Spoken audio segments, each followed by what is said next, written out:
Good morning guys. Again நான் தான். Sorry, நம்ம ஒரு 11 ஒரு வீடியோ போட்டிருந்தோம். கண்டிப்பாக மேலே பிரேக் பண்ணிடுவாங்க.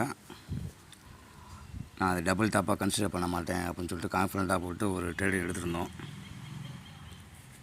அதனால் அந்த ட்ரேடு வந்து நான் க்ளோஸ் பண்ணல. மைனஸில் போகும்போதும் இன்ஸ்டீடாக கொஞ்சம் ஆவரேஜ் பண்ணேன்.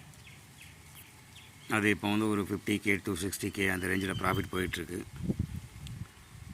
பட் என்னோடய மெயின் சார்ட்டில் டார்கெட் பார்த்திங்கன்னா 800 ஃபஸ்ட்டு, அதுக்கப்புறம் 53,000 தான். அதாவது இப்போ பிரேக் பண்ணியிருக்காங்களா, ஒரு ரீடெஸ்ட் எடுப்பாங்க. ரீடெஸ்ட் எடுத்துகிட்டு இங்கே போவாங்க. இது ஃபஸ்ட்டு டார்கெட்டாக இருக்கும். இதை ப்ரீச் பண்ணாங்க அப்படின்னா ரிட்டர்ன் பேக் டு 5360, அது ஒரு டார்கெட்டாக இருக்கும். அடுத்த ரெண்டாவது டார்கெட்டு.